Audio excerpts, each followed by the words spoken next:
क्या हुआ? जब अचानक से अयोध्या में प्राण प्रतिष्ठा के बाद प्रभु श्री राम की चरण पादुका लेकर प्रकट हो गए साक्षात भरत। जब प्रभु श्री राम वनवास के लिए रवाना हुए थे, तब भारत ने उनके चरण पादुका को राज सिंहासन पर रखकर शासन चलाया था। और जब प्रभु श्री राम 14 वर्ष का वनवास पूरा करके पुनः अयोध्या लौटे थे, तब इसी चरण पादुका को धारण करके कई हजार सालों तक अयोध्या पर राज किया। और अब जब एक बार पुनः कलयुग में श्री राम अयोध्या आने वाले थे, राम राज्य लाने वाले थे, तो उनके भ्राता भरत आखिर कैसे पीछे रह सकते थे?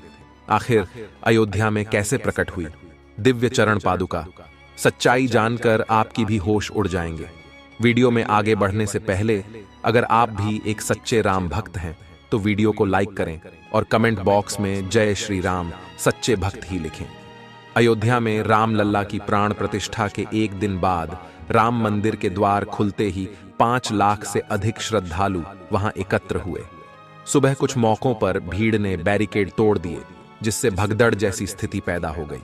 लेकिन हर बार परिसर में और उसके आसपास तैनात 8000 मजबूत पुलिस दल ने भीड़ को नियंत्रित किया।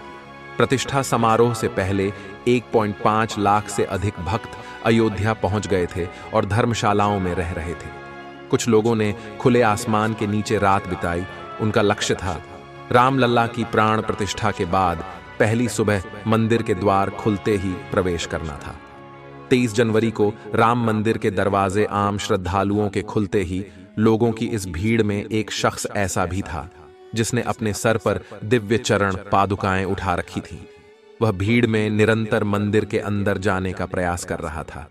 कई लोगों ने उसे देखा। तब उसका कहना था कि वह दिव्य चरण पादुकाएं प्रभु श्री राम को भेंट करने आया है, क्योंकि यह उनकी ही चरण पादुकाएं हैं। कार्तिक नाम के एक भक्त का कहना था कि वह शख्स जिसने चरण पादुकाएं अपने सर पर उठाई हुई थी, वह हमारे साथ कई घंटे तक दर्शन के लिए इंतजार में खड़े रहे। उस दिन तकरीबन 5 लाख श्रद्धालु अयोध्या राम मंदिर में दर्शन करने के लिए पहुंचे थे और तकरीबन 4 से 5 घंटे तक वह शख्स उस दिव्य चरण पादुकाओं को अपने सर पर धारण किए थे। उनका एक ही कहना था कि वे यह चरण पादुकाएं प्रभु श्री राम के लिए लाए हैं और उन्हें सौंपकर ही अपना कर्तव्य पूरा करेंगे। जब तकरीबन 4 से 5 घंटे इंतजार करने के बाद हमें राम लल्ला के दर्शन का सौभाग्य प्राप्त हुआ, उस समय भी वो मेरे साथ थे। उन्होंने वह चरण पादुकाएं हैं प्रभु श्री राम के गर्भगृह के सामने रख दी। जब मैंने उनसे उनका नाम पूछना चाहा, तब उन्होंने कहा कि मैं यहां से 14 किलोमीटर दूर भरत कुंड से आया हूं और अचानक कहीं अंतर ध्यान हो गए।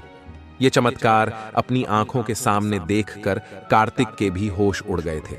उन्होंने रामलीला के दर्शन किए और तुरंत ही भरत कुंड के लिए रवाना हुए, जो कि वहां से 14 किलोमीटर दूर स्थित था। आगे वीडियो में हम बताएंगे वह दुर्लभ इंसान आखिर कौन थे और भरत कुंड पर पुनः कैसे कार्तिक की उनके साथ मुलाकात हुई। लेकिन उससे पहले हम भरत कुंड के अस्तित्व को अच्छी तरह से जान लेते हैं।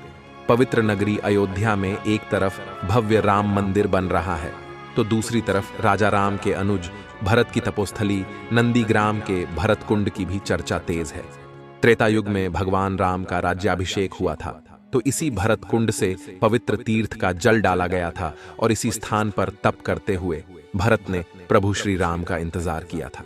भरत ने 14 साल अपने भाई राम की प्रतीक्षा ने तपस्या की थी।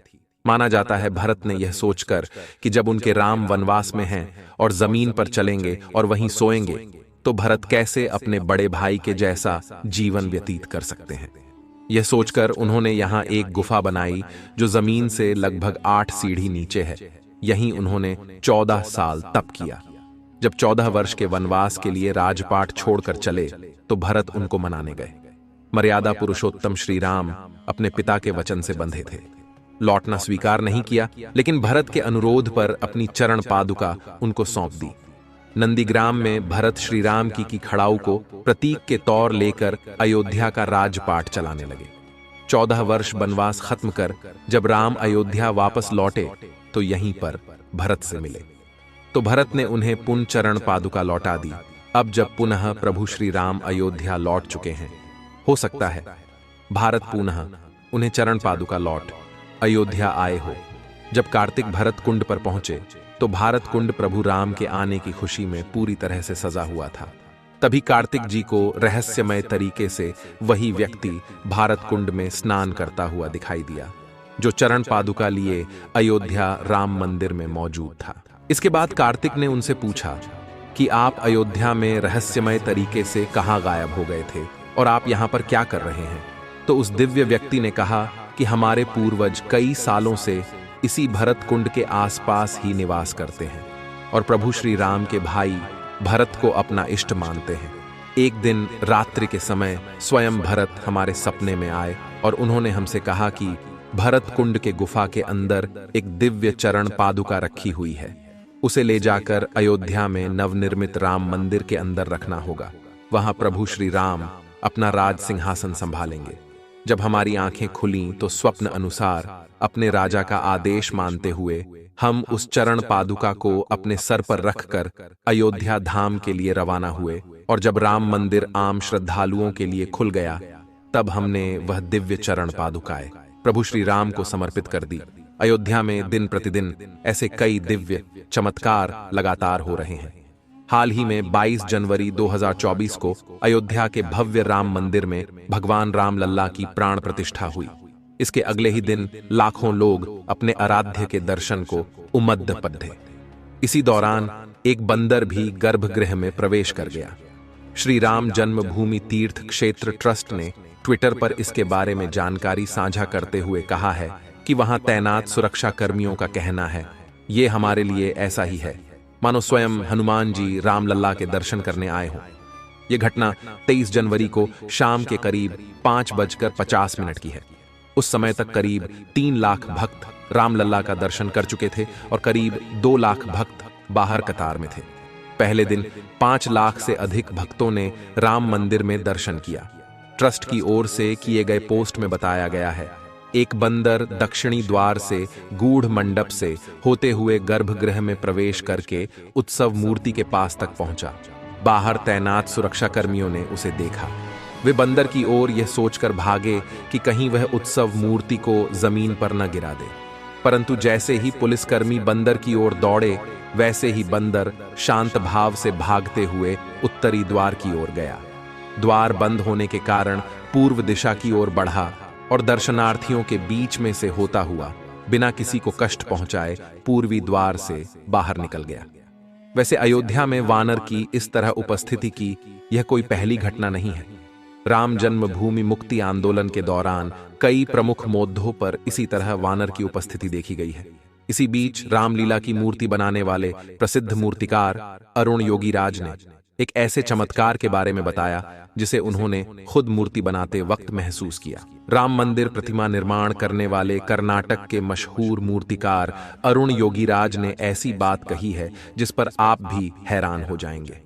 उन्होंने कहा है कि नवनिर्मित राम मंदिर के गर्भगृह में जो मूर्ति लगाई गई है वह उन्होंने नहीं बनाई। दरअसल वे बात को अलग तरीके से कह रहे हैं। उन्होंने कहा कि गर्भगृह के बाहर तक उनकी मूर्ति की छवि अलग थी, लेकिन जैसे ही मूर्ति को गर्भगृह में प्रवेश कराया गया उसकी आभा ही बदल गई। इसे मैंने भी महसूस किया। मैंने गर्भगृह में अपने साथ मौजूद लोगों को भी इस संबंध में कहा था कि यह दैवीय चमत्कार है या कुछ और, लेकिन मूर्ति में बदलाव हो गया था। एक टीवी चैनल को दिए गए इंटरव्यू में अरुण योगीराज ने कहा कि मेरे पूर्वजों की 300 सालों की तपस्या का यह परिणाम है। मुझे शायद ईश्वर ने इसी कार्य के लिए धरती पर भेजा था। मैं इस जन्म में भगवान श्री रामलल्ला की मूर्ति बनाऊं। अरुण योगीराज ने एक बड़ा रोचक चमत्कार भी सुनाया। उन्होंने कहा कि हम जब मूर्ति का निर्माण कर रहे थे तो हर दिन शाम को 5 से 6 बजे के बीच बंदर वहां पर आते थे। वह आते, मूर्ति का काम देखते और चले जाते। कर्मशाला में इस प्रकार से बंदरों के आने से हम लोगों को परेशानी होने लगी। हमारा ध्यान भटक जाता था। हमने ट्रस्ट के महासचिव चंपत राय के समक्ष इस बात को रखा। उन्होंने कर्मशाला में घेरा लगवा दिया, वहां दरवाजे लगवा दिए गए। उस दिन शाम को जब बंदर आए और उन्होंने पूरा इलाका बंद पाया तो दरवाजा पीटना शुरू कर दिया। हमने दरवाजा खोलकर देखा तो एक बंदर को वहां पाया। अरुण योगीराज ने कहा कि जब हमने दरवाजा खोला तो वह अंदर आए, मूर्ति का निर्माण देखा और चले गए। फिर हमने दरवाजा बंद नहीं किया। ऐसे कई चमत्कार अयोध्या में नित्य प्रतिदिन हो रहे हैं। आज जो भव्य राम मंदिर का निर्माण हुआ है वह कई हजारों कार सेवकों के बलिदान का प्रतीक है। आप नीचे कमेंट बॉक्स में बताइए कि आप अयोध्या कब जा रहे हैं। और ये वीडियो अगर आपको पसंद आई हो तो लाइक जरूर करें। रोजाना ऐसी सत्य घटनाएं देखने के लिए हमारे चैनल को सब्सक्राइब करके बेल आइकन को जरूर प्रेस कर ले।